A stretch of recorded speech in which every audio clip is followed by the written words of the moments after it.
Welcome to Behind the Podium, Unveiling the Coach. Problem solvers have problems too. So here at Behind the Podium, I, Jared Cohen, and my co-host Alexander Ellis discuss the struggles, philosophies, demands, and practices of the coach, or said more broadly, health and wellness practitioner. To provide quality coaching is to enhance someone's life in an everlasting and unfolding way. This is not easy and requires a lot of due diligence and self-mastery on the part of the coach to be able to perform.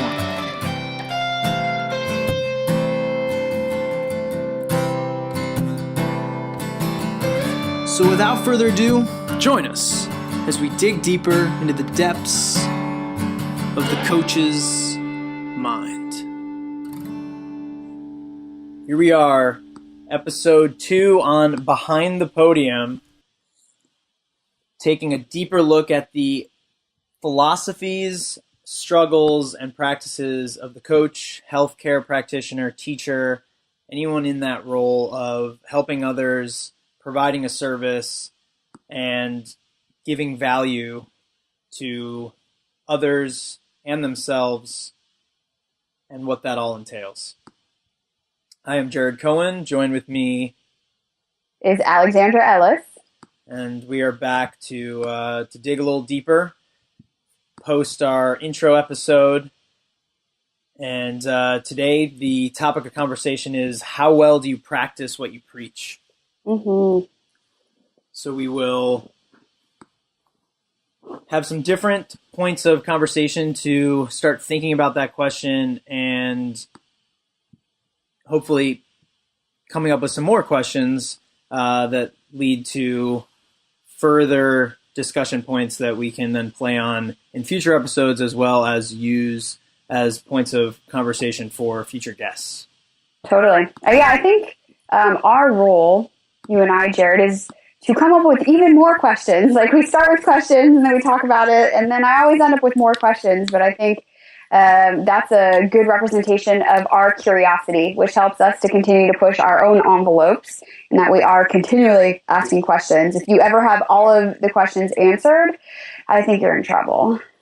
Totally. And I think that is definitely one of the core principles of practicing what you preach, is this element of continuing to be curious and upholding this growth mindset a la Carol Dweck, that is unwilling to settle with any current understanding and rather continue to keep pushing the threshold. And what I'm most interested in is peeling back that veil and seeing, what is that struggle, and being honest about the fact that it is a struggle to practice what you preach and to make that choice to uphold that willingness to continue to grow and to want to grow when you know that there is a lot of uphill hiking to be done. Yeah, it would be a lot easier just to be preachy. That's for sure. Yes. So, yes, right. What have you been up to since we last spoke? What are you reading? Anything interesting or doing cool stuff? Let's see. I am deep in the throes of getting homework done with the masters, and trying to remember what it's like to be in school again, and remind myself of my ambitions before I was in the throes of it. You know how I always make the joke that it's more fun to sign up for classes than it is to actually take them. To actually take them 100%. Oh my gosh. And yes. It's funny to me because I think pretty much everyone, regardless of the types of students they are, when it's in that 2-week window of signing up for things, everyone is enthusiastic. Right. And then reality sets in. And we're all dreary about the demands and keeping up with it all. But that aside, I have been reading, I guess more truthfully, listening to Legacy by James Kerr, which is Legacy is about leadership through the lens of the All Blacks New Zealand rugby team. Ooh. And their reigning championship, I think since like forever. Yeah. I think I saw a rugby game within the last year. It was on television. It was on like NBC Sports. And they were playing the Blacks, and they were just destroying whoever they were playing. It was like not even a fair match at all. It would have been like if they tried to play you and I. It was really sad. But I think they're just like, I think back to the talent code, there's some magic in the water down in New Zealand, and they know rugby. Well, and it's cool. I mean, like the book has been really fascinating because it's talking about all these characteristics of leaving no stones unturned. Mm-hmm. I mean, really all the bases covered from an organizational standpoint that, the people, not just the head coach, but all these different coaches responsible for all these different priorities within the team. They have a sports psychologist on staff, a nutritionist, they're integrating all these different aspects of cultivating these whole human beings so that the team dynamic is so robust, so much off the field that they continue to sustain such a legacy. Yeah. And so I'm gonna lead that into my quote of the day, which comes from the book. It was so the author quoted Tom Peters, who I actually wasn't familiar with, but apparently he is like a Tony Robbins equivalent, if you will, within the entrepreneurial world. And so the quote is, "Great leaders don't create followers, they create more leaders." Ooh. And that was just one of these perfect, simple, succinct points that I've been thinking about for many years now with the people that inspire me. I'm always fascinated by those that are not just helping others, but they're helping others to the effect that they're inspiring others to also go in that driver's seat to help others. Yeah. And I just think it's one of those things that observes this common misconception. Like we see someone and we're like, wow, look how great they are. Like so many people are following them. They're in their pack, and it's like, no.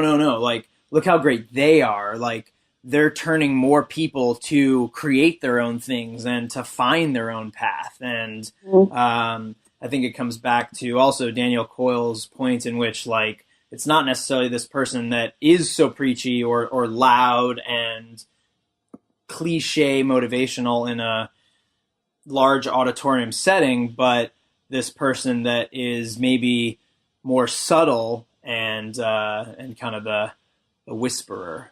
Yeah, that's awesome. Well, this week, I think it definitely goes along with our subject today, practicing what you preach. I've been exploring with some different kind of workouts because I've been really lazy.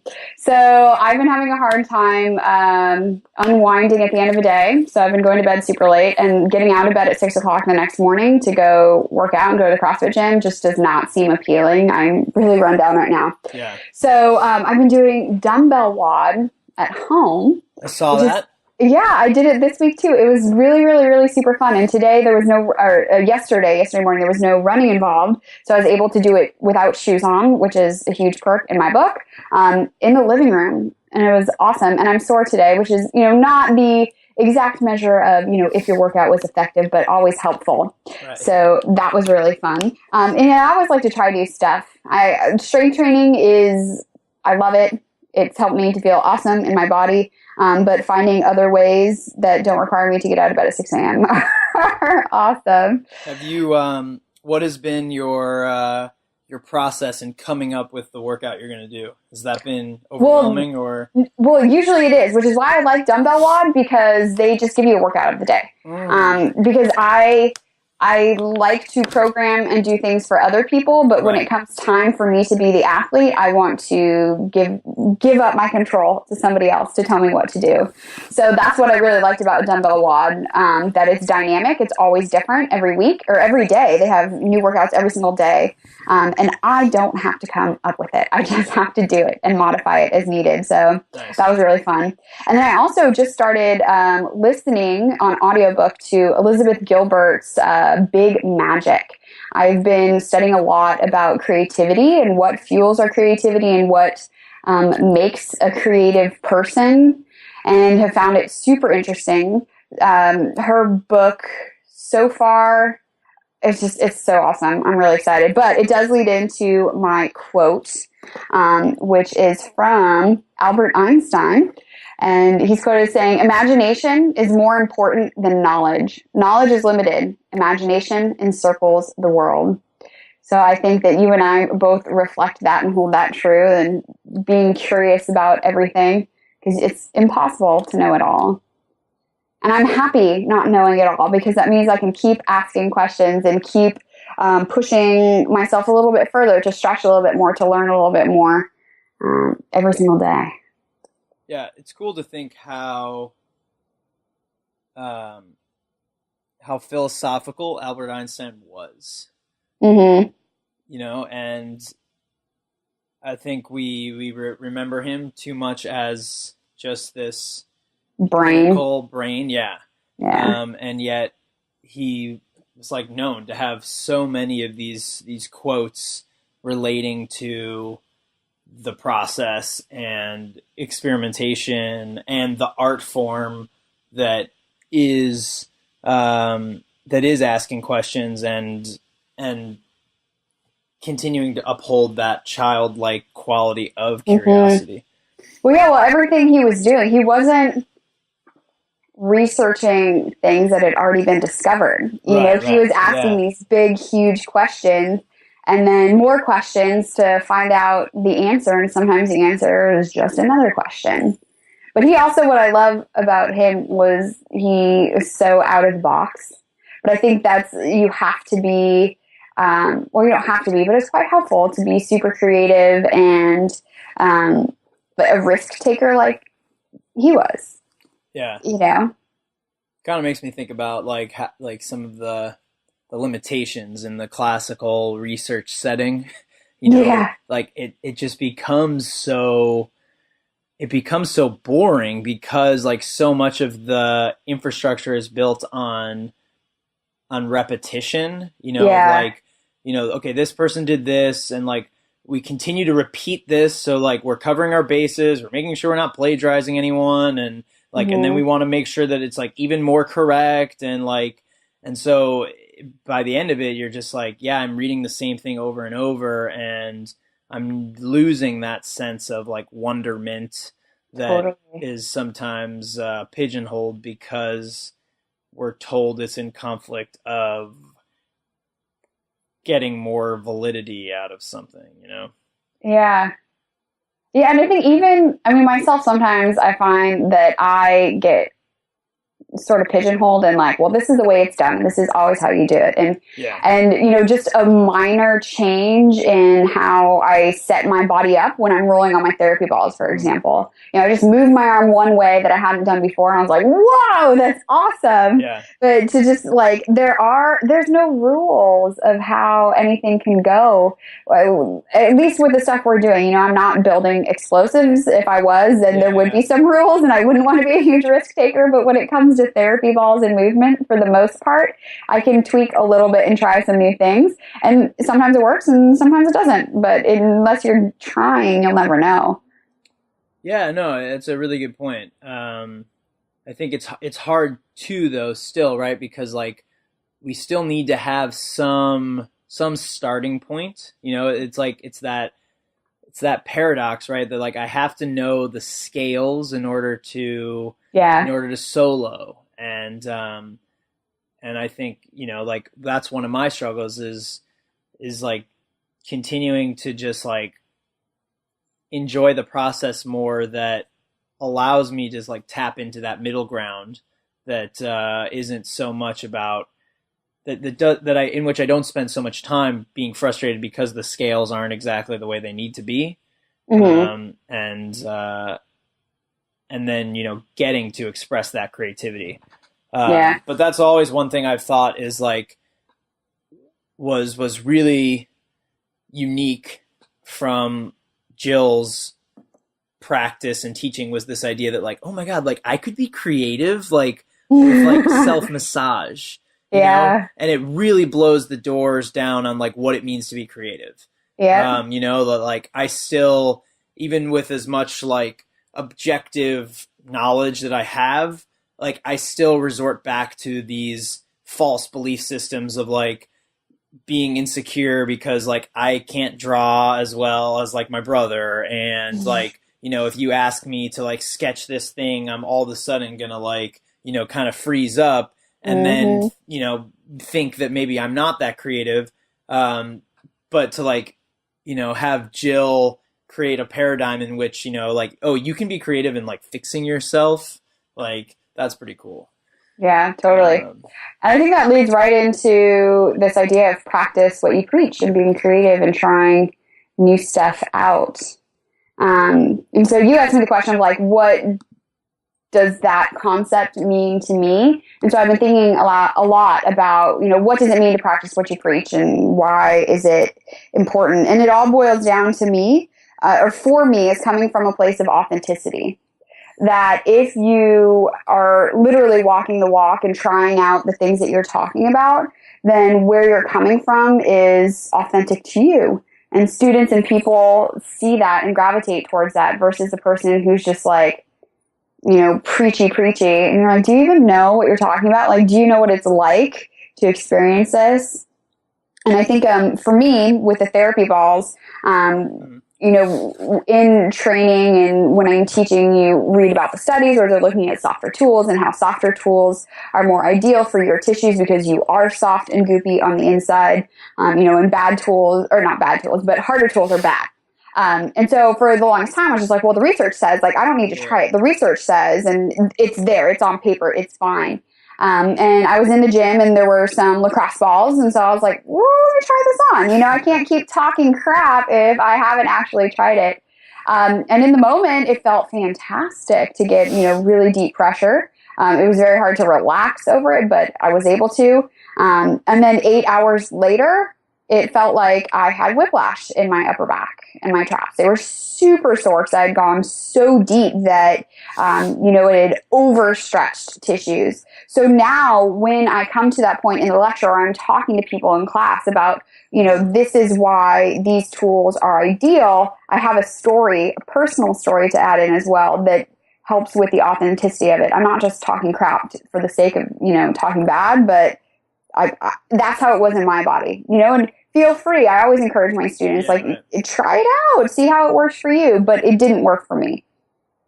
Totally. Yeah, no, I think that's great. And coming back to that, that standard of like, I need to make sure I'm like vetting out all these question marks, in myself and being a student of that before I get on that stage. I go behind the podium and then make these claims. Yep. Well, even like, making claims, but also I think, telling stories are powerful. Being a liar is not cool. But just coming from a place of authenticity, I think it means a lot to people. And even if you're a really good liar, there's still something missing when you're not coming from a place of having experienced it. Right. Yeah. And I think that authenticity, inherent to that is the vulnerability of saying like, hey, I don't really know for sure. I don't have all the answers, but these are the things I'm thinking about and trying, and henceforth, like, this has been my experience, and now I've filtered it so I can, relay it And I'm curious about how that is going to help you, but continue to take note that I'm still tweaking my own practice, Totally. and that to me like becomes like a metric for how I then measure how well other people are practicing what they preach. Are they willing to not be so definitive in a decision one way or another about a certain something, and allow for more open-ended conversation? Yeah, totally. What was the other story I was going to share with you? I'm totally blanking. I'm just having a total blonde moment. Sorry. Let's see if this helps spark a story. Who are examples or inspirations to you for upholding the standard of practicing what they preach, and in what ways do they embody that then plants a little seed in your mind that helps you embody that for those that you're coaching or providing more of a mentorship role with? Well, I think in the health and wellness industry, I've been in the fitness industry for like 5 years now, and I've worked with a couple different people who, have made DVDs and, been in front of the camera and are fitness celebrities, so to speak. And I think in the health and wellness industry, there is this standard that's expected that you are the epitome of health. Yeah. That, well, if you're going to tell me what I should be doing about this, then I'm sure that and this happens in the yoga space too. Oh, you must be vegan because you're a yoga teacher. Yeah, I'm like, no, I love bison. Right. I'm the worst yogi ever. But that doesn't define me as a yogi or not a yogi.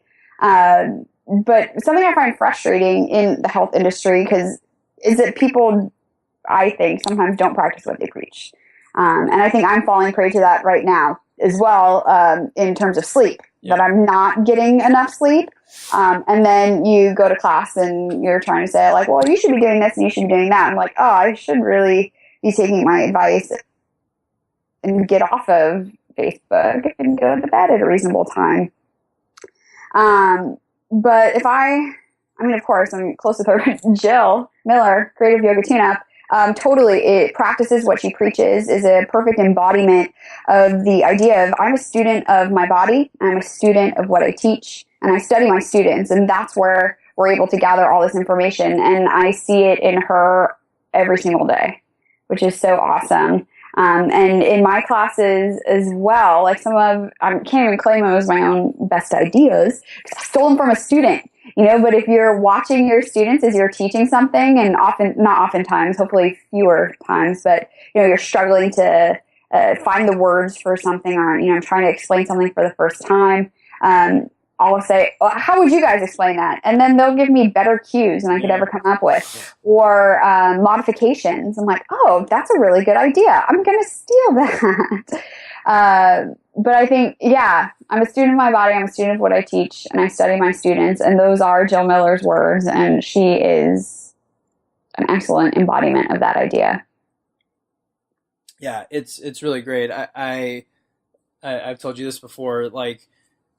At every event I've seen her at, she does a great job of, when it starts, she's going around the room and making everybody feel at home and expressing the gratitude that they're there. But my favorite part is watching her move, and everybody's usually already on the floor getting comfy on their yoga mats, and she's demoing a perfect hip hinge with which to bend down and talk to them.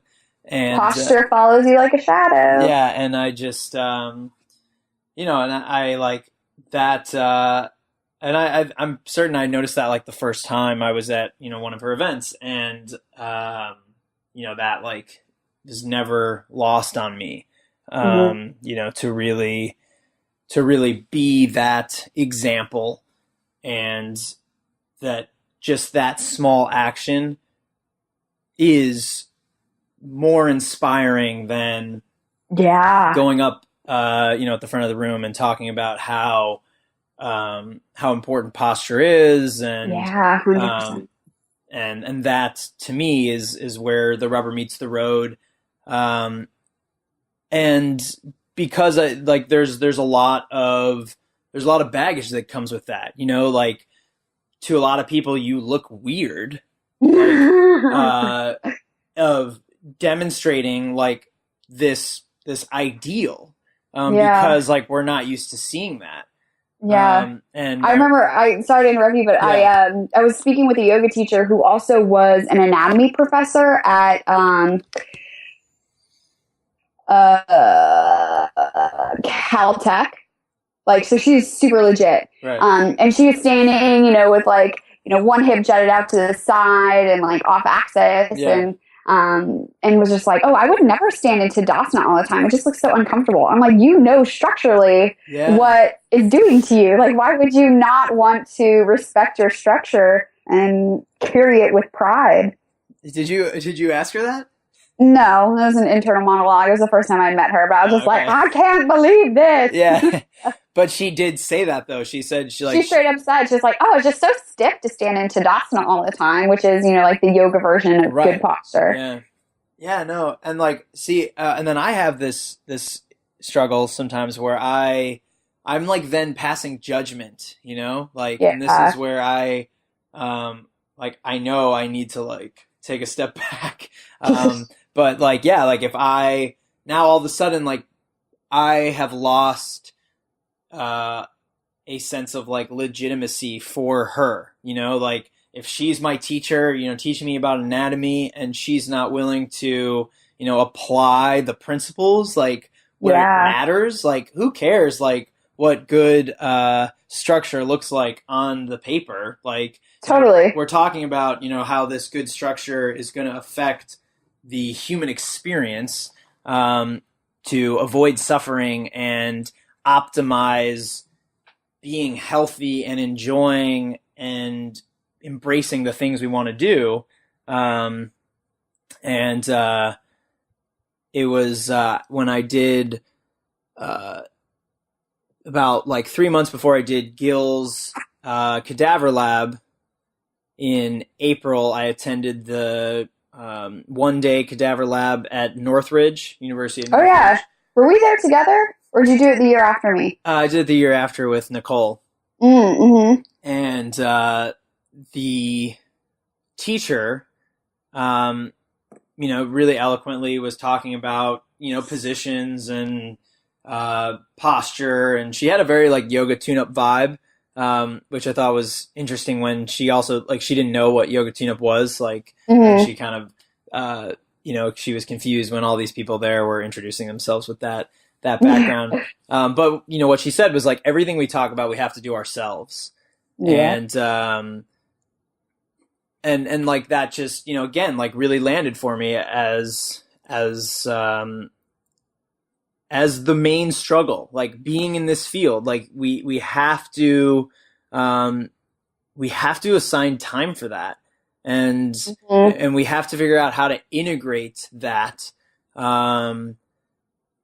so that we can also prove that like it doesn't have to be best practices that are only for people in this profession, that like just something as simple as like, hey, if I'm in a class or I'm listening to somebody speak, like I can be like working on my hips, there's kind of like a multitasking that I can integrate and practice to then prove that like, hey, like this is just a part of my daily due diligence, and it's just me keeping myself accountable and present, and then I can relay that experience to others in helping to dispel the myth that like there has to be such a separate time commitment to give back to your body and respect these elements of sustainability.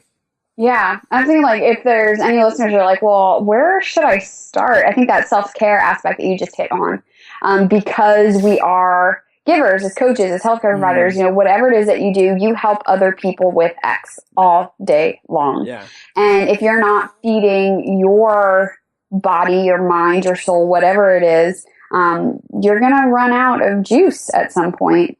And so the self-care aspect, and that can mean a number of things for people.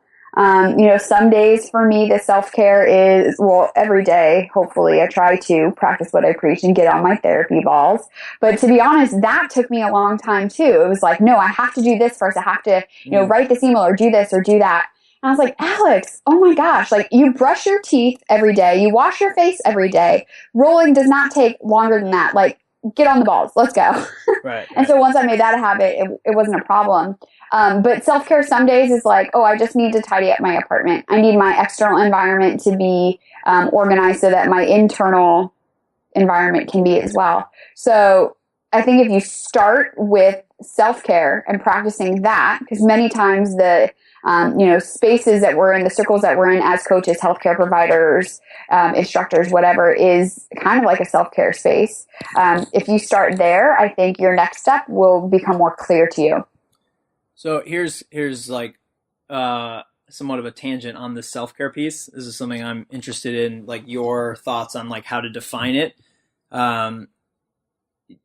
Because sometimes I think like we all fall into these traps of like escapist self-care behavior, right? Like, we're kind of feeling down, or like I'm feeling distracted or unmotivated. So I'm going to like do this one thing that is going to like temporarily make me feel better. Right. Like I'm going to go on, and that's where I think like it gets confusing sometimes, because sometimes self-care it's not the most enjoyable thing, What are you talking about? I love self-care. I'm just kidding. Right. Like it sometimes it becomes another to do, that like is one of those things that you're going to feel better afterward, and you're going to feel better about like meeting that responsibility.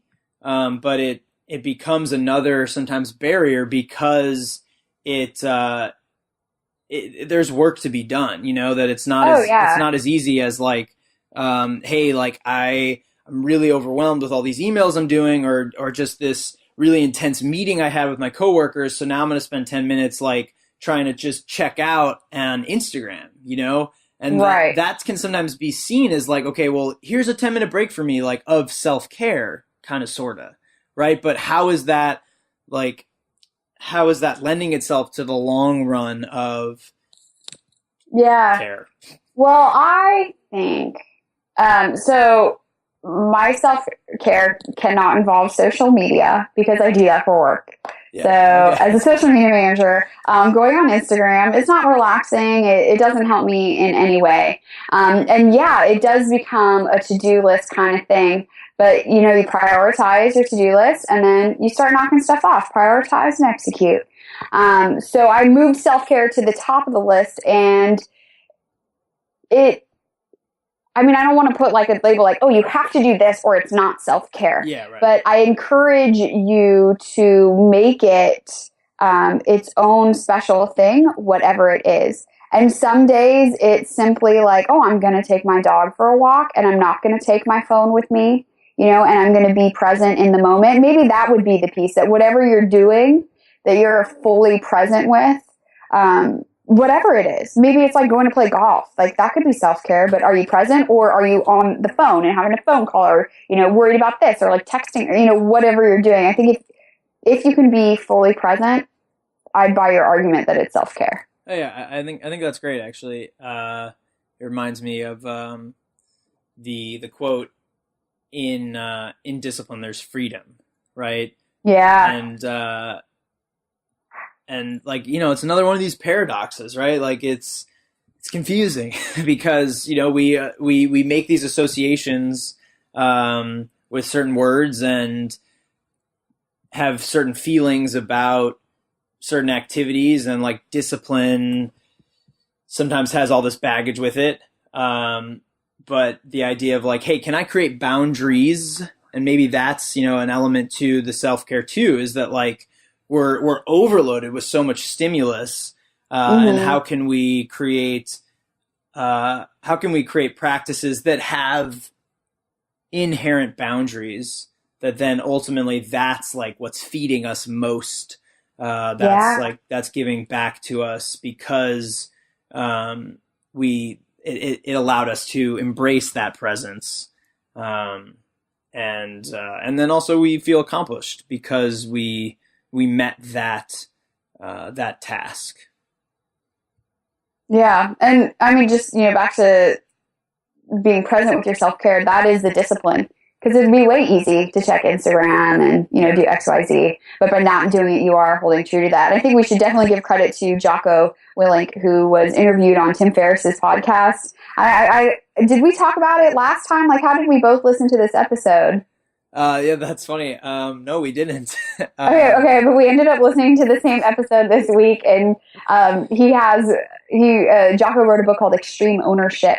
And he's talking about leadership from a very, like, I think you and I are, sensitive and, do this or do that. And he's like, prioritize and execute, and discipline is freedom. He's like very, I don't know the word, but he's on a straight line. It's not very fuzzy, but, he's got some weird stuff. I'm really interested in reading his book. After Elizabeth Gilbert, Big Magic, and then we'll read Extreme Ownership. Like, yeah, couldn't be more different, except it's all the same. It's all the same, and it's helping you as a person and as a coach connect those dots to be able to understand and convey the freedom in the similarities, and how we can be better at streamlining our tasks. And I think that's a part of it too, is like I become overwhelmed sometimes and just like all the things I want to do, it's like, just had to like, my podcast application was like on the fritz. Like I would press the button, it'd play for like 5 seconds, then it would cut out. And so I went through and like just deleted all the episodes in queue, and there were like 60 episodes, and it was like one of those moments again where you're kind of like, it's uncomfortable because you're like, oh, like, it's like, here are all these, and it's like reading 5 books at the same time, again, like you're moving further away from this ideal of being present. And I think that's a really good point that, how can we just sort of check in with ourselves and ask that question, like, how present are we? And maybe one of the limiters, the distractors in being present is too many things being in queue, too many tabs open on the computer. Yeah, Jared, closing tabs. Because we, don't want to forget this or that. And it becomes very, very, very cloudy. Yeah. One thing I did do to help myself be present, talking about parsing what you preach, I turned off the notifications on my cell phone for Instagram, Facebook, Twitter, so that I'm not getting these constant, like my screen's not lighting up, like, oh, you have a new comment, or you have a new this, or you have a new that, because that was diverting my attention so often that I could never focus on what I was doing, because that was like always popping up. And I'm sure that for some people it's not a big deal that they're able to like turn it off or whatever. But I had to actually go into settings and turn it off. But since I've done that, discipline is freedom, I feel so relieved and released of like constantly having to know what's going on. It's awesome. I highly recommend it. Yeah, my version of that actually is, well, one, I never actually had that function on, so that's good. But 2 is I'm like very critical about who I follow, and this offends certain people. But it's like, because I don't want it to become this thing. Like, I want to still keep like the follower list to a finite number where like I quickly can just like scroll through and kind of like, and I've already like seen everything of the people I'm following, and not get lost in this other thing of like, oh, well, I'm not up to date on that. And like, well, what if they posted this thing? And just, kind of like streamlining like the purpose of Instagram for me. And making sure, like I'm providing some structure around that doesn't become its own black hole, because I know personally, like when I'm kind of stressed out and my mind is in all different places, it's very easy for me to want to engage in some activity that is primarily passive, right? Like one of my big escapist sort of to-dos is like watching movie previews. No, I love doing that. The trailer. Yeah, like and like that one, it's like it's so bad because like it's so fake. Like, like I don't have time to watch this movie, so I'm gonna get like all the like watch the 2.5-minute trailer. I'm gonna get, and you get like all the highs and lows, like yeah, and it's like, and it's this very temporary fulfillment sort of thing. versus I know in an objective place, like if I were to sit down and just read, like that even 5 minutes of that, I'd feel so much better. But like that act of like when my mind is just all over the place, to like sit down and like apply that active energy to like get the words out of the book, even, and that's like where I'm mindful even of like, podcast listening or audiobooks, right? Because again, that can be more passive. Like it's still going and you can all of a sudden like tune out. Totally. So being mindful of those activities that are going to reinforce the type of momentum and energy that you want to provide the greater context for the things that you're getting after, and hopefully those things that you're also preaching to others and trying to motivate them with. Yeah, but I think you also, like, we need cotton candy for our brain sometimes. Yeah, totally. And so, like, sometimes watching trailers, like, don't feel guilty about that. Sometimes I eat chocolate, too. Yeah, no. And that's okay. Agreed, yeah. And, and I think that's the hard part, is like, because sometimes I've been thinking more like, maybe I think the trick is enjoying it, is like making sure that then being present. Yeah. And that like you're doing these things because you've actively chosen to do them, right? Not just because like it's a moment in which you kind of want to sort of tune out, Yeah. And that's the tricky parts. Yes, it is. All right, so I got a question for you. All right. So practicing what you preach, do you even do it when no one's around? Yes. I'm thinking, what about like modifications in your workout? Yeah, that's a great one. And that's one that I am pretty cognizant about. I will, like, even just the other day, I was doing the workout that I taught for the class at Outlier CrossFit, and the first part of the workout was an 8-minute, every minute on the minute, 2 power cleans, and the goal was to use each subsequent minute to build to your heaviest 2.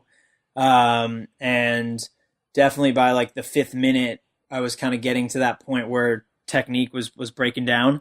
And so there was a very sort of conscious moment of like, be that coach, like be that student that you are going to, that you'd want to see, and that you'd hold the standard for.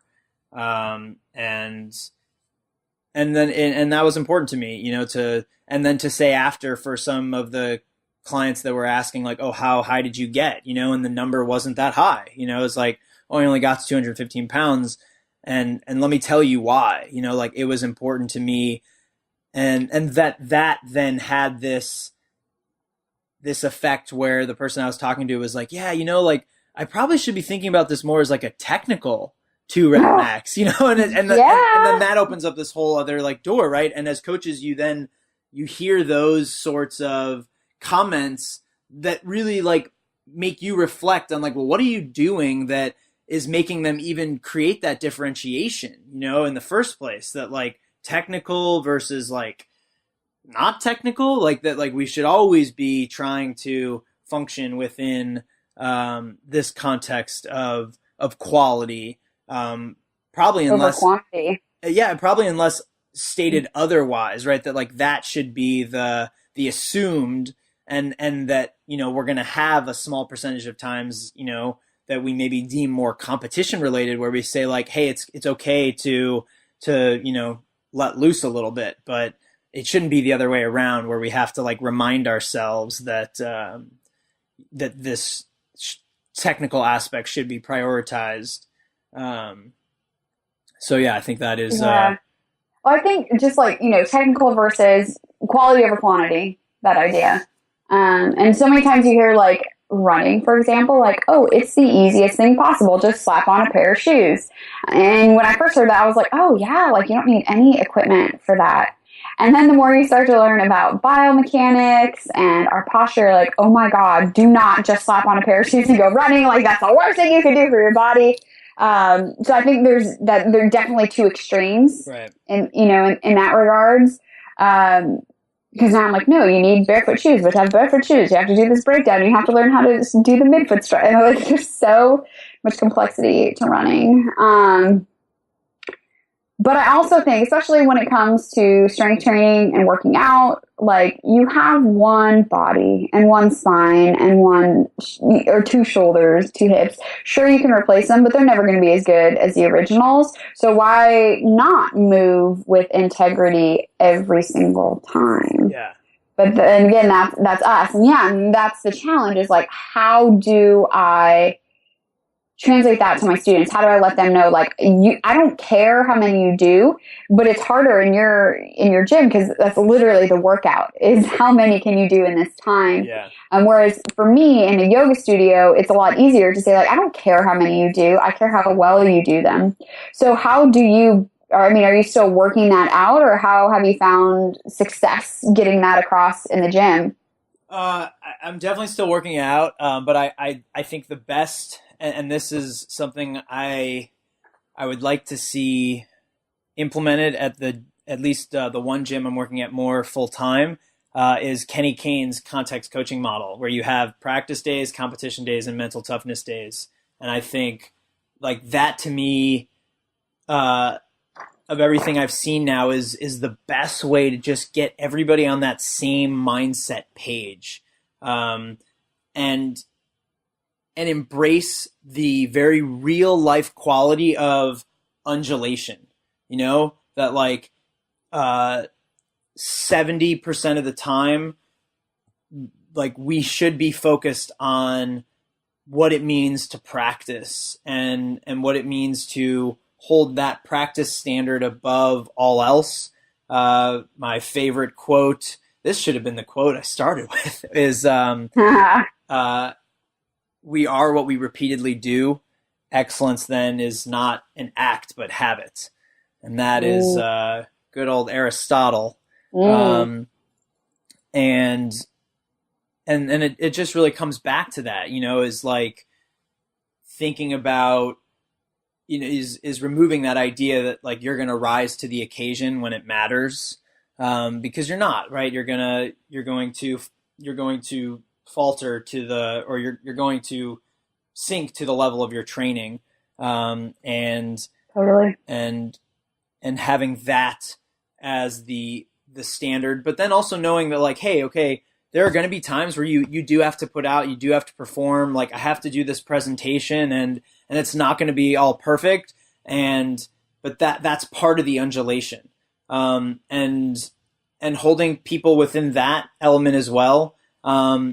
And then I think this other piece of mental toughness, that like that's its own aspect sometimes, that like sometimes it is more of a grind.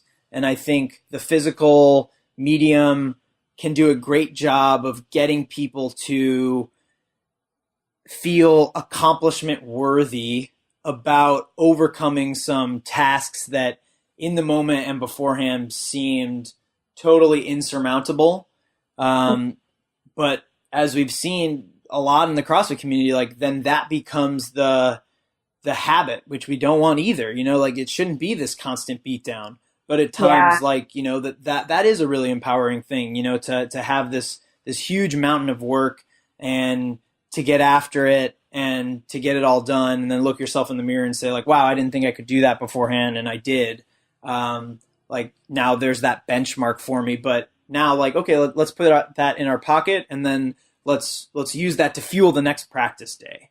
I think people are really like an all or nothing. Yeah, right. And I'm sometimes that way too, unfortunately, but I'm trying to be more aware of it. Like, oh, if I can't do CrossFit 7 days a week, I shouldn't even try. Yeah. Or if I can't do this, what's the point in trying? I also think like the spectrum of flexibility or stability, versus mobility. Stability and mobility. The yogi people are over on the super mobilizer, so stretchy that they're having pain and problems over there, but they don't want to do any stability, but stability would help some of their pain and joint problems. And then the super stable athletes don't do yoga because they're like, well, I can't touch my toes. Well, it's not about that. You don't have to be, there's no such thing as all or nothing. Every little bit can help. And we're just like so extreme with everything. Have you seen? It's like if they're. Are you familiar with Dr. Andreo Spina's work? I've heard his name, and I know some people who've studied. But tell me more. Functional range conditioning. He's somebody that has now been on my radar for almost a year now, and like his seminar certification is like the next thing I'm dying to go to. Anyone that's not familiar with his work, definitely check out, at the very least, just his Instagram page, and you can see a lot of the reposts of that he's shared of people that have now like taken his movement system and done some really incredible things in contextualizing it within their communities. But his whole premise is like mobility is having control of all your ranges. Yes. And it's really cool to see how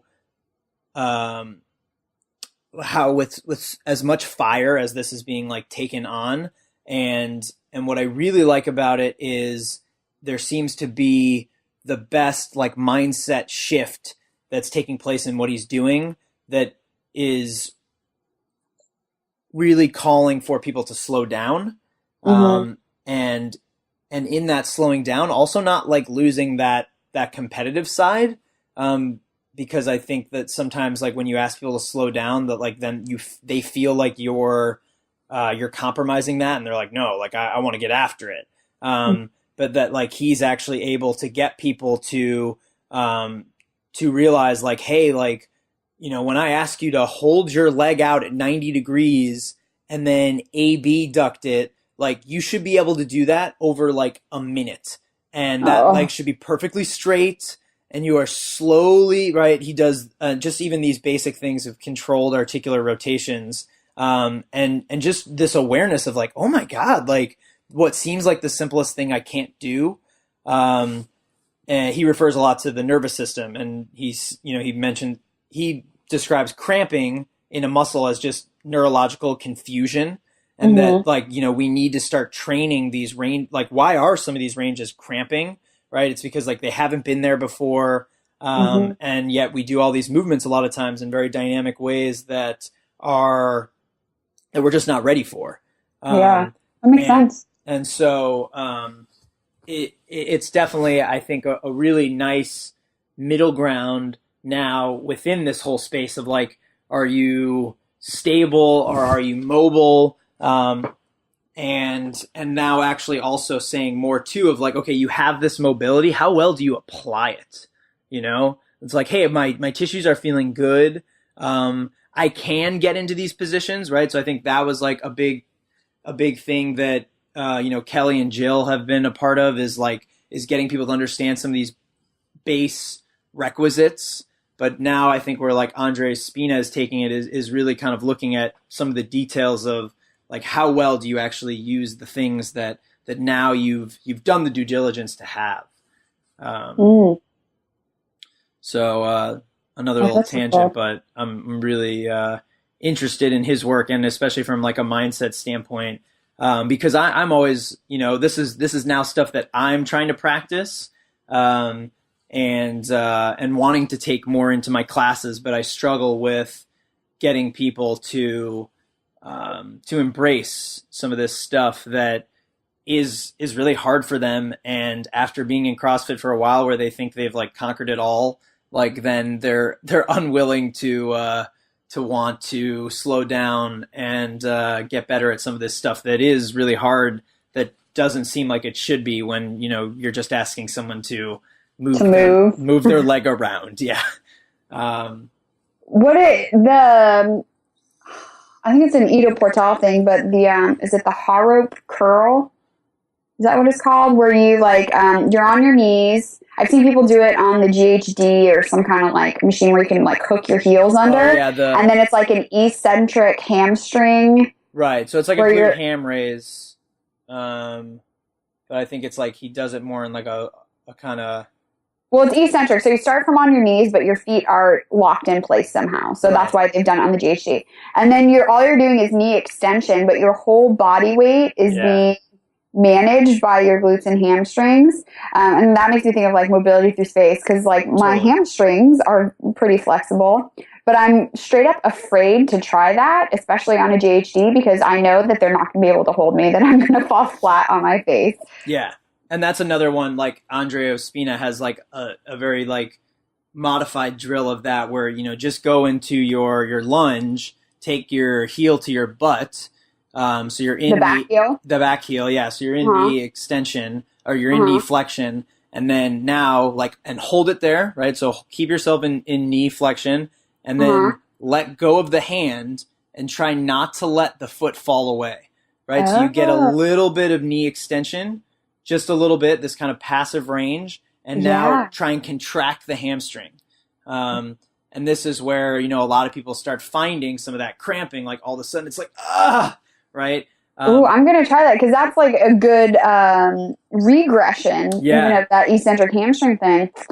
Ooh, my students are going to be sad next week. Yeah.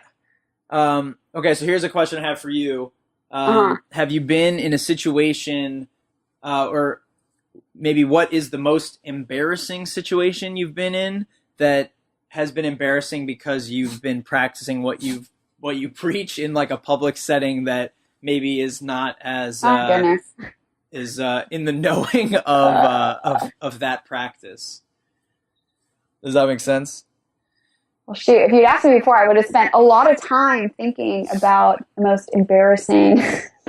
What a loaded question, Jared. I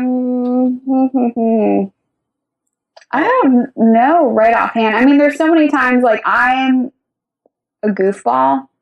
So a lot of things happen that I imagine some people would think are embarrassing, and they're not Yeah. embarrassing to me. I So the gym I go to, they do take photographs and they post it up to their Facebook page, which I find really helpful for them from a marketing standpoint, because we're always in front of our friends' eyes, but then also to look at my form. Right. And so we were doing some cleans and something. I don't know. We're doing something, picking a barbell up off the ground. And about 1 inch off the ground, or maybe a foot off the ground, I realized like, oh, this is not happening. Like, there's no way I'm going to be able to get under the bar in time. And they got a picture of that and posted it on the internet. And I was just laughing because the bar was already moving. It wasn't like I couldn't stop. Like, motion had already begun, but I knew that like this is not going to end well. And so I'm making like this crazy face. The bar's just like, ah! So I guess that's not really practicing what I preach, but Well, it's you in the moment of like trying to slay that dragon that is the clean. But what I was thinking was for instance, you're in the airport terminal, and you're on the balls. yeah. And like you're in a setting that doesn't quite get it, right? They don't have the same context. Yes. I have one And then. I'm curious, like, also how that may exist for you within, your relationship with your husband, or like maybe your like your in-laws, right? Like this element of choice where I think it's much easier to practice what you preach when you're around people that what you're practicing is just, it's common practice, right? Like it's not, so like, this is going to be kind of off a little bit, but I recently was in Israel, and one of the big eye-opening things I experienced there was that like being Jewish in Israel is for a lot of people very nonchalant, because like it's a Jewish country. So like, and the kind of thing that that was sort of conveyed between like the American Jews, myself, and like the Israelis, like was that like being an American Jew sometimes is much harder because you're around more people that aren't. And so to practice certain elements of that religion become there's a greater barrier, right? And so, same thing, like if you're in a family of like all family that's like paleo and gluten-free and like everybody CrossFits, like, like you're all speaking the same language. So those choices become very easy. But all of a sudden when like, you have to kind of stand by yourself to like respect these higher order principles that you feel are necessary to your well-being and the well-being of others, like the commitment can sometimes fall off. So I'm curious what experiences you may have with that. Yeah. Well, I would say I'm very influential in my family. No, my mom. Everybody does what Alex does. Oh yeah, my mom's totally an early adopter, and so and I'm very close with my parents. And so when I started teaching yoga, I talked my mom into it, and my dad followed a year later. When I brought the balls home, like, Mom, you should try this. She was rolling. So I have help in that regard. I'm not a lone wolf, which is very helpful. But my mom has family in Missouri. And so we were in Joplin, Missouri, and my mom and I, everybody's sitting on couches and, lazy boys in chairs and whatever. And she and I are sitting on the floor and we're rolling. But I think they also give us a get out of jail for free card because we're the weirdos from California. Like, we're already weird. So like the fact that we're rolling on the floor is not that weird. And I mean, even like my in-laws, I've suckered them into rolling now too. But a funny thing, when you were talking about this, like embarrassing things, so I designed a t-shirt that says, "Ask me about my balls." Yes. And in Los Angeles, nobody ever asks me about my balls. Like, people in LA just keep to themselves. We spend a lot of time in our cars. Like, people in my classes see it, but they're already in the tribe. They already get it. They're on board. So I was traveling, and I was in the Sacramento airport. And I was like, running to go get to the shuttle or whatever. And then there's like a little tram. And I'm just standing there, like, thinking of like the next thing I have to do in Barepa. And this guy goes, "So I've got to ask you, tell me about your balls." And I was like, so taken aback, like, what are you talking? Oh, my shirt. Oh, because nobody ever asked you. And then I like didn't have I was like, therapy. I teach. I couldn't even articulate what I wanted to say. But that was pretty funny. So now I have my McCann response. Oh, let me tell you about my therapy balls that I try to push on everybody.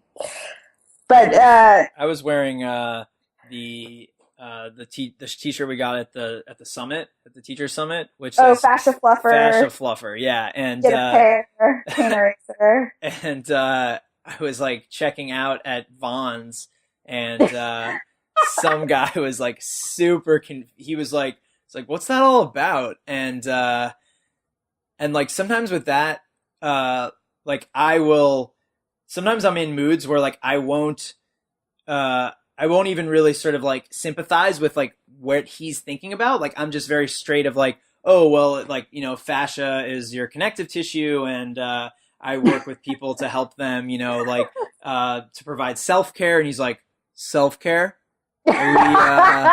Are we Fascia Fluffer? Are we talking about the same thing?" And I was like, "I don't think so." I'm like, just like very serious about it, and like, kind of reflecting on it afterward. Just, these weird, like, lost in translation moments. Yeah, I think I spend too much time with yoga tune-up people who like get the ball jokes. I need to go Yeah. out in the wild more with my you need a pair of balls, ask me about my balls. Right? See, you had this, this kind of like marketing that was like the impetus of your t-shirt, and yet I like know. you weren't ready for like someone to actually I really ask you. wasn't. No, I was so disappointed. I was like, Alex, you could have done so much better. Like replaying the conversation in my head. Oh, I could have said this and that. And Yeah, yeah. but I have found, honestly, every time I'm outside of LA wearing that t-shirt, people ask me about it. It's in LA that I don't know, they're all too into their own Instagram accounts or something to ask me about my balls. Yeah, and like there must be this like just greater acceptance of like weirdness. Of weird stuff. Yeah. Like, yeah, it's just another one of those. Californians were a bunch of weirdos. It's another one of those hashtags like that maybe I missed, and yeah. Too funny. Let me see if I have any more questions for you, because I think we're getting close to this hour mark. Oh, I know. There's one other thing I wanted to touch on. Because I know for myself as a yogi, and most of my teaching is still in the yoga studio, but I also teach in CrossFit and do workshops and trainings and things like that. And other people see this and they're like, well, how can I get in here? How can I get into the CrossFit gym? Or how can I get into XYZ? Whatever location, whatever your background is, and you want to get to some other point that you haven't been to before, the question is, well, how do I do it? And I think this comes to practicing what you preach. Before you can come into any group and talk about what you think they need, you need to understand what they need by taking your class, reading up on it. I think embodiment, if you're a movement person, is the most important thing. You can't tell them what they should be doing with their bodies if you don't even know what it feels like in your own body. Right. So it goes back to that authenticity piece about being sure you can walk a mile in their shoes, so to speak. Know the movements that they do, have experienced them, and not just once or twice, but to like really know them. I'm not going to go teach a course in, all I could think was like fashion. I was like, no, I've done that. But I'm not going to read a book on physics and be like, okay, I'm the expert. I'm going to go teach a course on that. Heck no. Keep studying. Once is not enough. There needs to be more. Yeah, no, it makes me think of massage therapists like that are just so unembodied, and there was a bunch of them at this Northridge cadaver lab that I did, and a lot of them had very critical things to say about CrossFit and other movement practices based on just the clients they were seeing, and the sort of end product of these clients that they were trying to fix, and I just felt like a lot of what they're saying that maybe had truth to it just wasn't landing right at all, because you looked at them and they clearly were very unembodied. A lot of them were very overweight, and I was making the assumption that like they really didn't have any movement practice, and just how important it is that like just needing to integrate the two pieces, and making sure that you've explored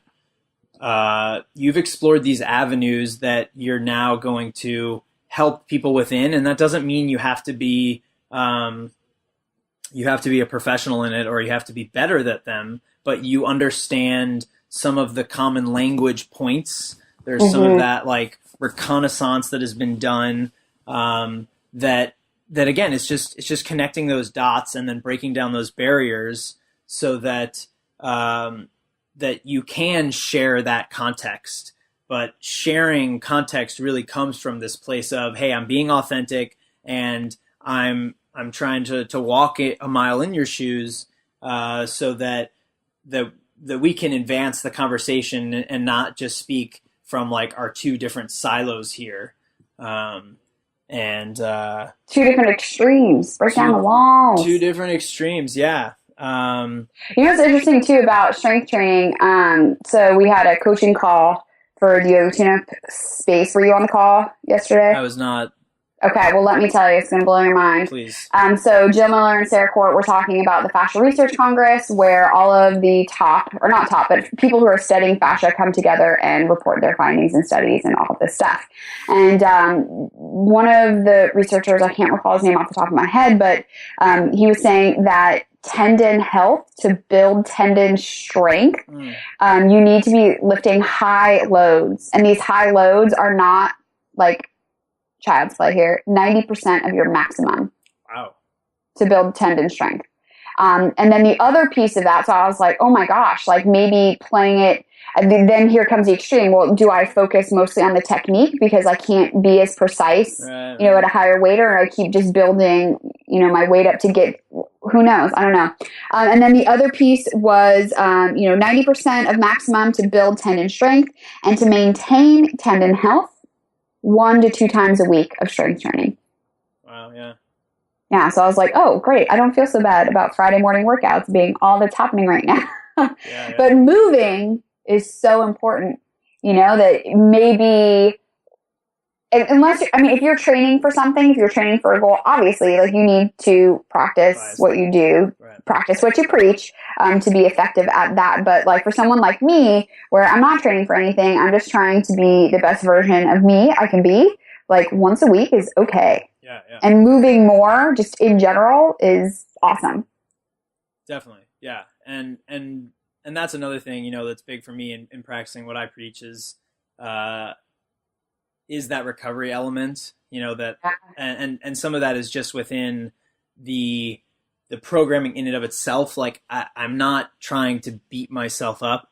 That like I'm very much kind of like anti the like 2-a-day model, and getting people to understand, there's this new girl in the gym, and she has this great attitude. She's so enthusiastic, and, she like something she keeps saying is like, I can't wait till like I can work up to the point where I can do 2-a-days and 3-a-days, and I'm like, no, like let's restructure this here. Like 1 a week. Yeah. Or just like, how about like you have your, your 2-a-days, like your second time a day, like that's your soft tissue work, like you got your one workout, and now like, let's do this other stuff to like put stuff back in the bank. So for me, being big about, making sure I'm involved in that practice, that is the minimum effective dose, and not giving way to like some of those more egotistical desires to just, to go crazy for the sake of craziness. Yeah, I know. Well, why? Why? Yeah. If you can't answer why with something more than because, or I feel like it, then what is the point? Indeed. Well, final closing statements. Let's end it here with kind of in terms of the antithesis of practicing what you preach. What is something that similar to the Caltech teacher that is unaware of good standing habits? What is something that other coaches or you've seen other colleagues in the field do that you would prefer otherwise? Or I just think be authentic. Yeah. Don't say something unless you are willing to put in the work to do it. Yeah. And that includes negativity towards other staff. Don't bash it unless you've tried it. Mm-hmm. And I think that it will also just in general make us more friendly towards others and other modalities. Just because we don't understand it doesn't mean it's bad. I like it. That open-mindedness, lack of sabotage, i.e. UC Davis classes that are making it so they can't be graded on a curve because students don't have a utilitarian moral compass. Be kind to others and yourself. Alrighty, well, till next time, looking forward to continuing to dive in deeper and hopefully get some guests on here in the near future to expand the community and to get people just thinking about what it means to be in this seat and that effect that relates to yourself and your own development and the development you're trying to give back to others. Totally. And where can people find you, Jared? They can find me at cpvgrowth.com as well as It's Daraj on Instagram and actually It's Daraj on Twitter too. But are you on the Twitters now? Actually, I have been on the Twitters. I just I used to be like pretty into the Twitter thing, but it was like a couple of years ago that sort of reached that breaking point where I was like, I need to take a step back and not get too bogged down because there was just so much good, like being able to follow all the things you're interested in. Yeah. Like, then all of a sudden became this like chore of like, I gotta know what's going on with my interests. I think we need to talk about how to keep social media sane at some point. Yeah. Because you and I have very different opinions on that. I think that would be an interesting conversation. Yeah, especially in this, place for the coach that, our business is very entrepreneurial. 100%. And in this, day and age where like the internet is so important in what you're doing, like it can be so overwhelming.